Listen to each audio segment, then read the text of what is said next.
চন্দন কুমাৰ বৰ্মন পৰ্বতঝৰা জিলা UPPLৰ উপসভাপতি।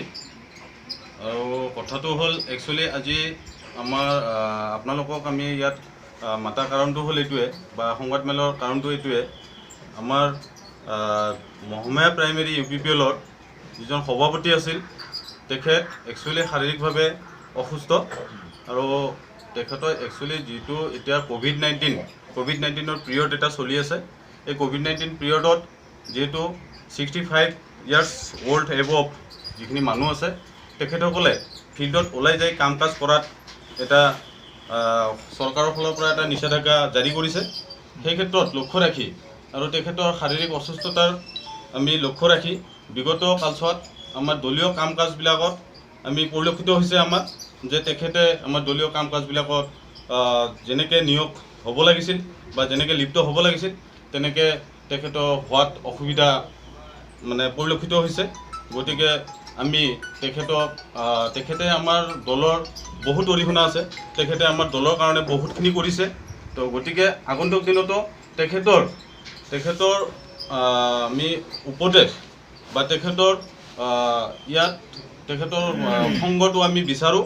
গতিকে তেখেতক আমি সভাপতিৰ পৰা পদোন্নতি কৰি মহমায়া প্ৰাইমেৰীৰ উপদেষ্টা হিচাপে তেখেতক আজিৰ পৰা এই মুহূৰ্তত কাৰ্যকৰী হোৱাকৈ তেখেতক আমি আজিৰ পৰা এই মুহূৰ্তৰ পৰা তেখেতক সভাপতিৰ পদৰ পৰা পদোন্নতি কৰি উপদেষ্টা হিচাপে তেখেতক নিয়োগ কৰা হ'ল।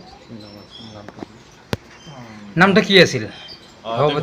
সভাপতিজনৰ নাম আছিল, সন্মানীয় সভাপতিজনৰ নাম আছিল শ্ৰীযুত নীলমণি ৰায়।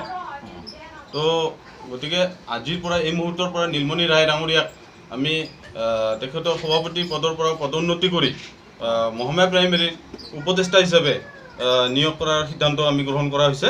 আৰু লগতে যিহেতু তেখেতৰ সভাপতিৰ পদৰ পৰা পদোন্নতি কৰা হ'ল, গতিকে এই মুহূৰ্তত সভাপতিখন মহমায়া প্ৰাইমেৰীখন চলাবৰ কাৰণে এই মুহূৰ্তত যি আংশিক সময়ৰ ব্যৱধানত আমি মহমায়া প্ৰাইমেৰী এক্সিকিউটিভখন দি বা সভাপতি পদটো পূৰণ কৰাত আমাৰ যিখিনি সময় থাকিব সেইখিনি সময়ৰ কাৰণে আমাৰ জিলা সভাপতিৰ নিৰ্দেশ মৰ্মে মই শ্ৰী চন্দন কুমাৰ বৰ্মনৰ হাততে মহমায়া প্ৰাইমেৰীৰ সভাপতিৰ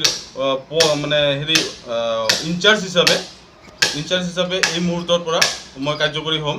আৰু যেতিয়া মহমায়া প্ৰাইমেৰীৰ এক্সিকিউটিভখন এক্সিকিউটিভ বহাৰ পিছত সৰ্বসন্মতিক্ৰমে মহমায়া প্ৰাইমেৰীৰ সকলো সদস্যসকলৰ সৰ্বসন্মতিক্ৰমে যি সিদ্ধান্ত লয় সদনে সেইটোৱে কাৰ্যকৰী হ'ব।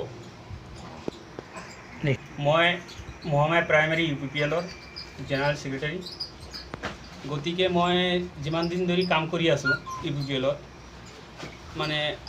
এনেকুৱা অৱস্থা হৈছে অকলে কাম কৰিব লগা হৈছে। যিহেতু মানুহটো বয়স হৈ গৈছে, মানুহজন আমাৰ প্ৰাইমেৰী প্ৰেছিডেণ্টজন নীলমণি ৰায় সেইটো ভালকৈ ফিল্ডত কাম কৰিব পৰা নাই।